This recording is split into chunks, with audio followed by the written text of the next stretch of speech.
Hello guys, and welcome back to Reading Club. So today I'm going to read you Daisy and the Trouble with Life, chapter 16 to chapter 20. Chapter 16, Fantastic News! It was a hungry gurgle. I must be getting better. I haven't had breakfast or lunch today, so no wonder I'm getting hungry gurgles. My mom said drinking water would be alright, but for a while eating food wouldn't be a very good idea at all. She said she got up to rub my back 73 times last night, and even if I tried to eat anything, it would probably go straight through me. To be honest, I haven't felt even the slightest bit hungry till now, and even now I don't feel that hungry. I was opening loo roll number 8 this morning when Mom told me I was grounded. She said she didn't like grounding me, but because eating a sweet off the pavement was such a disgusting thing to do, I had to learn my lesson. Otherwise, I might do it again. I suppose she's right. I promised her I would never, ever, ever do it again. And I double promised I would never pick anything up off any floor again, ever, except for the toys in my bedroom. Then I triple promised that even if I saw 100 strawberry dib-dabs lying on the pavement, still in their packets, with a please eat me sign next to them, I still wouldn't pick them up. Which was a bit of a fib, but I really didn't want her to ground me. And then, for luck, I four times definitely promised I wouldn't even go into a sweet shop again. Which is a huge fib, but it was worth a try. I said if I ever saw a sweet shop again, I'd shut my eyes and walk straight past, cross my heart, hope to die. But I was still grounded. That's the trouble with my mom when she's really cross. When she says something, she means it. I suppose at least when Gabby called for me earlier, Mom didn't tell her what I've done. The trouble with telling Gabby is she might tell someone at school. Like Jack Beach Whistle. If Jack Beach Whistle finds out I've eaten a germy dib-dab, he'll tell my whole class. And he'll call me names like Germ Belly or Dib-Dab Gob. That's the trouble with Jack Beach Whistle. He's really good at calling people names. In fact, he's the best in the school. But I think he's an idiot with knobs on. So, Fiona Tucker. So's Fiona Tucker. She sits next to me in class. I used to sit next to Gabby, but Mrs. Donovan moved me because Gabby talked too much. Last month, it was lend to a friend week at school. So I lend Fiona Tucker my Kaleidoscope to play with, and guess what? She broke it. She said it wasn't her fault. She said she was walking along the street with her dad, looking at all the different patterns it could make when she walked into a lamppost. I was really cross with her when she told me. I told her she would have been looking where she was going, but she said you can't see lampposts through a kaleidoscope. You can only see pretty patterns. I said it was still her fault because she shouldn't have borrowed my kaleidoscope if she was going to French it into a lamppost or anything made of concrete. I was so cross with her, I nearly asked Jack Beach Whistle to think up some really horrible name to call her. Except she got a black eye. It was red to start with, then it went blue, then it went black. So I didn't think it would be very kind to call her names on top. That's the trouble with black eyes. That makes you feel sorry for people, even if they've broken your toys. Not if they're boxers on the telly, though. If he's a boxer on the telly, then it serves you right if you get a black eye, because you shouldn't be fighting someone in the first place. And you definitely shouldn't be doing hard punches. That's the trouble with boxers. Black eyes are definitely their own fault. Unless, I suppose, you're a boxer who's walked into a lamppost with a kaleidoscope. Anyway, Mom said Fiona Tucker was a very lucky girl because if she'd taken my kaleidoscope to the seaside, she might have walked off a cliff with it and fallen miles down into the sea or onto the rocks. Then she'd have a lot more than a black eye. She'd have had 2 black eyes at least. And anyway, Fiona's dad said he'd buy me a new one, but he hadn't yet. But he said he would. Sometimes, like for instance, when I've been told off, I wish I had a dad. Trouble is, I haven't. My dad is dead. Because he died when I was little. The trouble with not having a dad because he died when you were little is sometimes I wonder what he was like. Mom said my dad was the best dad in the world, but he'd still have told me off if I had been naughty. I suppose he definitely would have told me off if I'd eaten the Jeremy Dip Dap, but I can't remember. That's the trouble with not being little anymore. You can't remember. However hard you try, you just can't remember. And your clothes stop fitting apart from your socks, because socks are stretchy. The trouble with growing is your favorite clothes don't grow with you. A year ago, my favorite yellow t-shirt used to come down right over my belly button, but it doesn't anymore. Neither does my disco top with the stars on. Mom says I'll be borrowing her clothes soon. Another trouble with growing is the saddle on your back won't go up any higher either. Gabby's got a new bike for her last birthday, so her legs look normal when she rides. My legs look silly on my bike because my knees go too high when I turn the paddles, so I don't ride my bike much anymore. My mom got some spanners out in the garage last week and tried to make my saddle go right up as high as it would go, but when she pulled the saddle up, it came right off the bike. Then it took us ages to get it back on, so now I just leave my bike in the garage. Mom says if I'm good, I can have a new second-hand bike for my next birthday. Trouble is, my birthday isn't for 3 whole months. Last year, I got a remote control car for my birthday. It was white, to start off with. The trouble with remote control cars is they don't do as they're told. If you try and make them go one way, they go the other. Plus, if you drive them through muddy puddles, they conk out. Mom says I shouldn't have driven my car through a puddle. She says it makes the battery wet. And that's the trouble with batteries. They don't like getting wet. When I brought my car indoors, she said, "Oh, Daisy, what have you done? You've only had it 2 minutes. It's a car, Daisy, not a hovercraft. What were you thinking of?" I said Maurice. Mom said, "Go and fetch the paper towels." After we dried the battery, it still didn't work, so Mom said she would take it back to the shop and complain. So she did. But that didn't work either because the man behind the counter didn't believe what Mom said. "Puddles? What puddles?" said my mom. "This car hasn't been anywhere near a puddle. It hasn't even been out of doors." The man said we must have a very swampy carpet because when he opened the boot and shook it, dirty water came out all over his jumper. I don't do remote control driving anymore. I just do parking, which isn't anywhere near as much fun.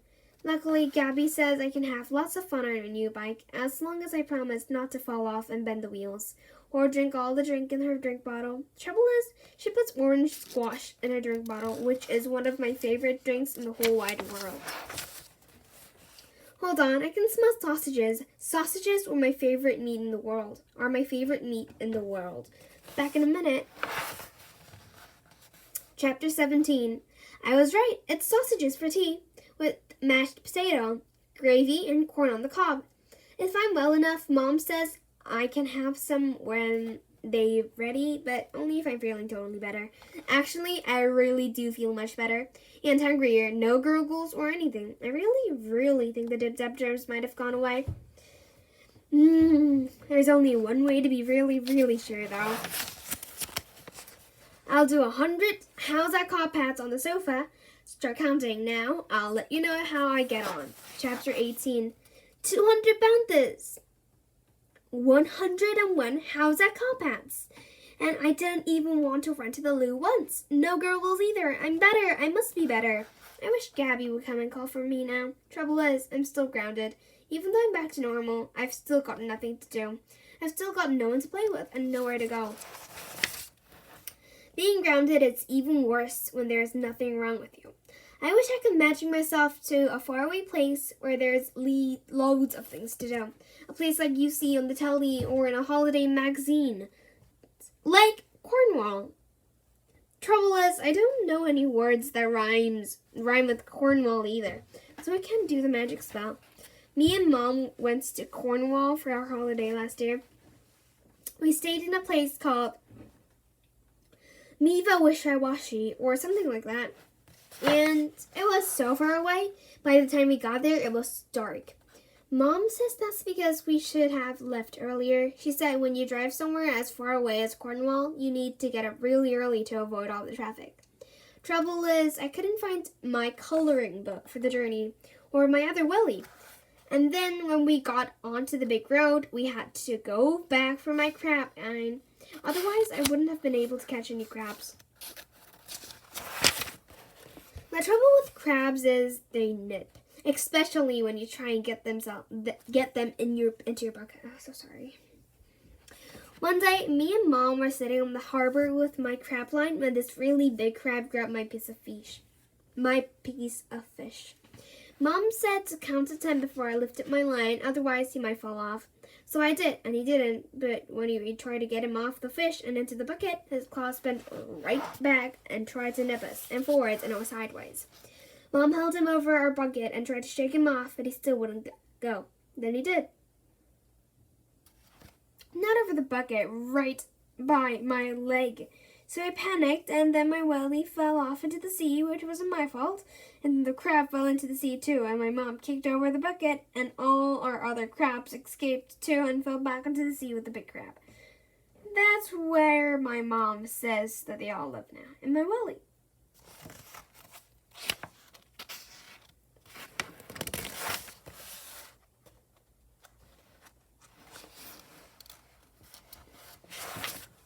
The trouble with welly shops is Cornwall is most of them only sell yellow ones. Gabby's wellies are green with a frog face, but they didn't have any like those. In the end, I got a red pair. They pinched my toes a bit, but I didn't really. But I did tell Mom more. I would have to have yellow again. The trouble with yellow wellies is Paddington Bear wears them. Rebecca Isis wore yellow wellies in the playground once, and Jack Peachwhistle called her Paddington all day. That's why my wellies will never be yellow again. Which reminds me, if Mom ungrounds me tomorrow, I'm definitely going to need my red wellies, especially if we make it a really, really big mud trap with lots of water and extra mud. I won't be a moment. I just need to ask Mom where my wellies are. Chapter 19. Mom says my sausages will be ready in 5 minutes, and she says my wellies are in the shed. Apparently, they're still drying out after my last school trip. The trouble with school trips is they should tell you to take a change of clothes, especially if they were going to be ducks there. There were loads of ducks at Lime Tree Farm. The trouble with the ducks at Lime Tree Farm is the ones with the green heads are far too greedy, which means the other ducks hardly get a chance to eat any of the bread that you threw at them. Gabby and I had saved every last bit of our packed lunch, especially for the ducks, apart from our chocolate biscuit and our tangerines.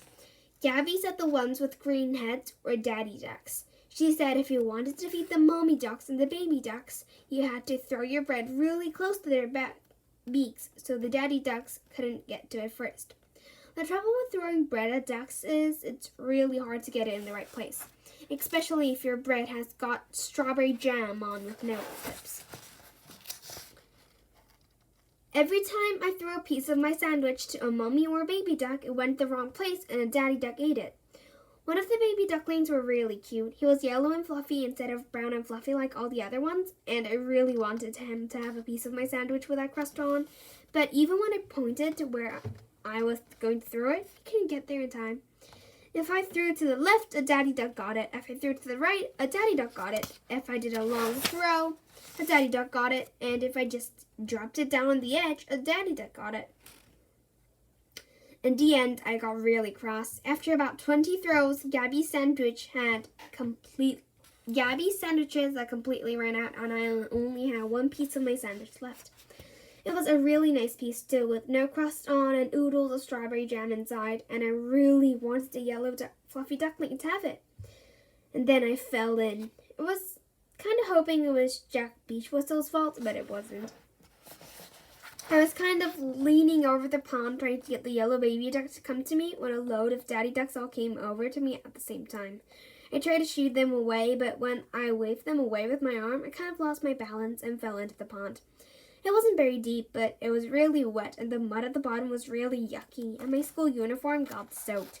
Gabby screamed, and the duck swam away really fast, and Mr. Cheatham jumped in to save me.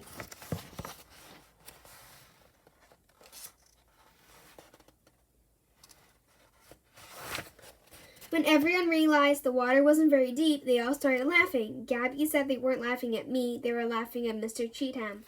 The water only came up to his knees, and he could have reached me from the side if he wanted. Mr. Cheatham lifted me out of the pond and carried me back to the school bus. Mrs. Donovan made me dry myself on a picnic blanket, and then I have to empty my wellies onto the grass beside the school bus. The worst thing was, I wasn't allowed to sit next to Gabby on the way home. Mrs. Donovan made me sit at the front of the bus next to this coach driver all the way back to school. I never did figure out which duck got my last bite of sandwich. I hope it was the baby yellow one. Don't suppose it was, though. Apart from greedy ducks, Lime Tree Farm is a really good place to go for a school trip. You should ask your teacher to take you. They have loads of animals to look at, including real pigs that are going to turn into actual bacon. Fiona Tucker says that making pigs into bacon is cruel, but Gabby says that different animals on farms have different jobs to do. A farm dog's job is to bark the sheep, a horse's job is to pull wagons, a chicken's job is to lay eggs for breakfast, a cow's job is to make milk for cups of tea, and a pig's job is to turn into bacon. We never did work out what a duck's job is, though. I'll go out and ask my mom. Chapter 20. Mom says a duck's job is to stay in the water on a school trip, and my job is to stay out of the water on a school trip. She also says my sausages are ready so I can have another job. Washing my hands for dinner. Sigh. It's a germ thing. Sorry about this. I'll see you up at the dining table in a couple of minutes. That's if you don't mind watching me eat. Well, that's the end of this channel. If you liked it, please click many likes and subscribe, reading clap. I'll come back later with a new and improved channel. Bye, everybody.